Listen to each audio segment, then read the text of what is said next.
여러분, 혹시 이런 생각 해보신 적 있으신가요? 나는 왜 이렇게 돈을 못 모을까? 반면에 어떤 사람들은 매년 꾸준히 돈을 모으고 심지어 1억이라는 큰 목돈을 만들었을까요? 오늘은 돈 못 모으는 사람 특징과 1억 모은 사람 특징을 비교해 보면서 우리도 1억 만들기의 주인공이 될 수 있는 비법을 함께 파헤쳐 볼까 합니다. 함께 돈이라는 키워드를 중심으로 우리의 재정 상태를 진단하고 1억이라는 목표를 향한 구체적인 계획을 세워보는 시간을 가져봐요. 준비되셨나요? 먼저 돈 못 모으는 사람들의 특징부터 살펴볼까요? 웹검색 결과에서도 알 수 있듯이 이런 분들은 공통적으로 몇 가지 습관을 가지고 있습니다. 첫 번째는 바로 돈을 모아본 경험이 없다는 거예요. 돈을 모으는 것 자체가 목표가 아니었던 거죠.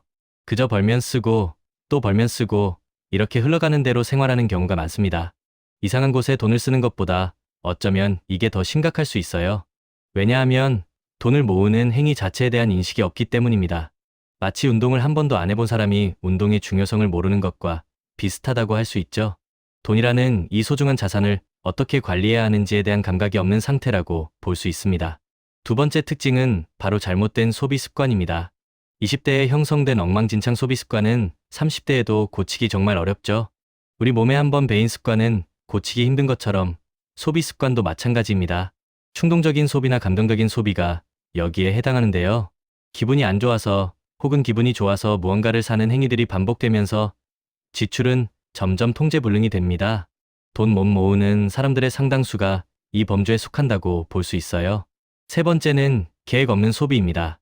매달 얼마를 벌고 얼마를 쓰는지 정확히 파악하지 못하는 경우가 많아요. 월별 소비 항목과 금액을 가늠하지 못하니 소비가 들쭉날쭉할 수밖에 없죠. 이러면 돈의 흐름을 알 수 없게 됩니다. 마치 목적지 없이 항해하는 배와 같아서 어디로 가는지 얼마나 왔는지 전혀 알 수 없는 상태가 되는 거죠. 이렇게 계획 없이 돈을 쓰는 행위는 우리의 1억 목표 달성에 가장 큰 걸림돌이 될 수 있습니다.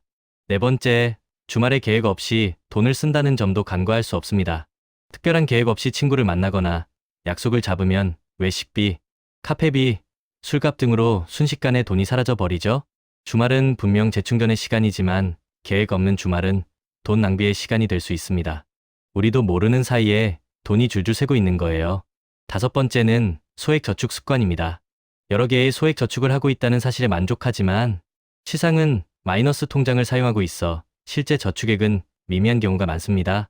한편으로는 저축을 하는 것 같지만 다른 한편으로는 계속해서 빚을 늘려나가고 있는 상황이죠.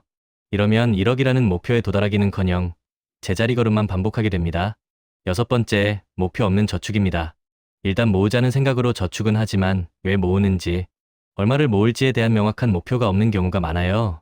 이러면 중간에 쉽게 포기하게 되거나 큰 지출이 생겼을 때 쉽게 저축을 깨버리게 됩니다. 1억이라는 목표 없이 그저 돈을 모으는 행위는 사상누각과 같습니다. 견고한 계획 위에 세워지지 않으면 쉽게 무너질 수밖에 없어요. 일곱 번째, 할인의 유혹에 약하다는 점입니다. 할인하니까 사야 해라는 생각으로 불필요한 소비를 하는 경우가 많습니다. 가격에 민감하게 반응하여 정작 필요한 것보다 할인율이 높은 물건에 현혹되는 거죠. 돈을 아끼려는 마음은 좋지만 이것이 오히려 돈을 더 쓰게 만드는 함정이 될 수 있습니다. 여덟 번째, 습관적인 카페인 중독입니다. 매일 테이크아웃 커피를 마시는 습관, 작아 보여도 무시할 수 없는 지출이 됩니다. 하루 5,000원이라고 해도 한 달이면 15만 원, 1년이면 180만 원이 사라지는 거예요. 돈이 이렇게 소리 없이 새는 구멍들을 막는 것이 1억을 향한 첫걸음입니다. 아홉 번째, 잦은 택시 이용입니다. 기본요금 택시를 자주 이용하며 교통비를 과도하게 지출하는 경우도 많습니다. 조금만 걸으면 되거나 대중교통으로 갈 수 있는 거리도 편하다는 이유로 택시를 타는 습관은 돈을 불필요하게 낭비하는 지름길이 될 수 있습니다. 열 번째, 가까운 직주 근접을 선호하는 특징도 있습니다. 소득의 15% 이상을 주거비용으로 지출하며 초직주 근접을 선호하는 경우가 여기에 해당합니다. 물론 출퇴근 시간이 짧으면 삶의 질이 높아지지만 과도한 주거비 지출은 돈을 모으는 데 큰 부담이 됩니다. 1억을 위한 계획에는 주거비 절감도 중요한 부분입니다. 마지막으로 선결제 후 할부하는 소비 습관도 있습니다. 해외여행 등을 먼저 결제하고 나중에 할부로 갚는 방식인데요. 인 미래의 돈을 미리 당겨 쓰는 것이기에 빚을 쌓는 행위와 같습니다. 계획 없는 할부는 재정 악화의 지름길이에요. 또한 자신의 월 소득 5개월치 정도가 안 되는 돈은 목돈으로 인식하지 못하는 경향도 있습니다. 이 모든 특징들은 결국 계획이 없다는 하나의 공통점으로 귀결됩니다. 하지만 여러분, 1억은 계획 없이 절대 모을 수 없습니다. 자, 그럼 이제 우리에게 희망을 주는 1억을 모은 사람들의 특징을 알아볼까요? 이분들은 앞서 언급된 돈 못 모으는 사람들의 특징과는 정반대의 습관과 계획을 가지고 있습니다. 첫 번째이자 가장 중요한 특징은 바로 명확한 재무 목표 설정입니다. 1억을 모으는 것을 넘어 10억을 받았을 때 어떻게 쓰고 굴려야 하는지까지 명확한 계획을 세웁니다. 그저 막연히 돈을 모으는 것이 아니라 왜 모으는지, 어떻게 불릴 것인지에 대한 그림이 명확한 거죠. 이것은 마치 등대와 같아서 어떤 상황에서도 흔들리지 않고 1억이라는 목표를 향해 나아갈 수 있게 합니다. 두 번째 특징은 1년에 1천만 원 정도의 자본을 모은다는 것입니다. 이는 한 달에 약 82만 5천 원 정도를 꾸준히 저축하는 것을 의미합니다. 한 달에 80만 원이라는 돈이 적지 않다고 생각할 수 있지만 명확한 목표와 계획이 있다면 충분히 실현 가능한 숫자입니다. 이들은 돈을 모으는 과정을 단기적인 고통으로 여기지 않고 1억이라는 목표를 위한 자연스러운 과정으로 받아들입니다. 꾸준함이라는 루틴이 몸에 밴 사람들이라고 할 수 있죠. 세 번째 특징은 결혼, 투자, 사업 등 자본이 필요한 곳에 돈을 활용한다는 점입니다. 이들은 돈을 그저 쌓아두는 것이 아니라 더 큰 돈을 만들거나 삶의 중요한 전환점을 만드는데 돈을 적극적으로 활용합니다. 1억이라는 목표를 달성한 후에도 이 돈을 씨앗 삼아 더 큰 성장을 이끌어내는 거죠. 돈을 목적이 아닌 수단으로 바라보는 지혜로운 시각을 가지고 있습니다. 자, 그럼 이제 돈 못 모으는 습관을 버리고 1억 모으는 습관을 만들기 위한 구체적인 솔루션을 살펴볼까요? 이 솔루션들은 단순히 돈을 모으는 것을 넘어 우리의 삶 전체를 긍정적으로 변화시키는 계획이 될 수 있습니다. 첫 번째 솔루션은 월별 소비 항목과 금액을 가늠해 보는 것입니다. 오늘부터 당장 가계부를 써보세요. 앱을 활용해도 좋고 손으로 직접 써도 좋습니다.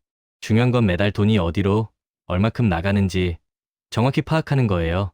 그래야 불필요한 지출을 줄이고 1억을 향한 저축을 늘릴 수 있습니다. 이 과정에서 우리는 돈의 흐름을 파악하는 눈을 키우게 될 겁니다. 이른바 돈에 대한 갑바를 키우는 과정인 거죠. 두 번째 솔루션은 마이너스 통장 사용을 금지하는 것입니다. 마이너스 통장은 당장 편리할지 몰라도 우리의 돈 모으는 계획에 가장 치명적인 독이 될 수 있습니다. 마이너스 통장을 닫고 현재 가지고 있는 빚부터 갚아나가는 계획을 세우세요. 빚을 청산하는 것이 1억을 향한 가장 강력한 첫걸음입니다. 빚이 있는 상태에서는 아무리 돈을 모아도 밑 빠진 독에 물 붓기나 다름없어요. 세 번째 솔루션은 주말에 생산적인 활동을 하는 것입니다. 계획 없이 시간을 보내기보다 주말을 활용해 자기 개발을 하거나 봉사활동을 하거나 건강을 위한 운동을 시작해보세요. 돈을 쓰는 소비 활동 대신 돈을 벌 수 있는 지식이나 기술을 배우는데 시간을 투자하는 것도 좋습니다. 주말이라는 소중한 시간을 돈으로 환원될 수 있는 씨앗을 뿌리는 시간으로 활용하는 거죠. 네 번째 솔루션은 소비 습관을 개선하는 것입니다. 앞에서 이야기했던 돈 못 모으는 습관들을 하나씩 바꿔나가는 계획을 세워보세요. 하루 8시간 일하고 하루 30분 운동하세요. 이 문장처럼 우리의 삶에 필요한 루틴을 만드세요. 불필요한 할인을 쫓지 않고 카페인 중독에서 벗어나고 대중교통을 이용하는 등 작은 습관의 변화가 큰 돈을 만들 수 있습니다. 돈이라는 그릇을 키우는 과정은 바로 이런 작은 습관 변화에서 시작됩니다. 마지막으로 재무 목표를 고민해보는 것입니다. 1억이라는 목표를 왜 모아야 하는지, 모아서 무엇을 할 것인지 구체적으로 계획을 세워보세요. 결혼 자금, 주택 구입 자금, 노후 자금, 혼 창업 자금 등 구체적인 목표가 명확할수록 돈을 모으는 동기가 강해집니다. 이 목표가 바로 우리의 갑바를 단단하게 만들어줄 것입니다. 1억을 모으는 계획은 단순한 숫자가 아니라 우리의 삶을 변화시키는 강력한 동기가 되어줄 겁니다. 여러분, 돈 못 모으는 사람과 1억 모은 사람의 차이는 결국 계획과 습관에 달려 있습니다. 돈은 감정으로 모으는 것이 아니라 계획과 루틴으로 모으는 것입니다. 지금 당장 작은 것부터 실천하고 1억이라는 목표를 향한 나만의 계획을 세워보세요. 처음엔 몇십만 원 모으는 것도 어렵게 느껴지겠지만 꾸준히 씨앗을 뿌리면 언젠가 1억이라는 결실을 맺을 수 있을 겁니다. 포기하지 않고 끝까지 살아남는 자가 결국 승리합니다. 우리 모두 1억이라는 목표를 향해 함께 나아가요. 리스펙합니다.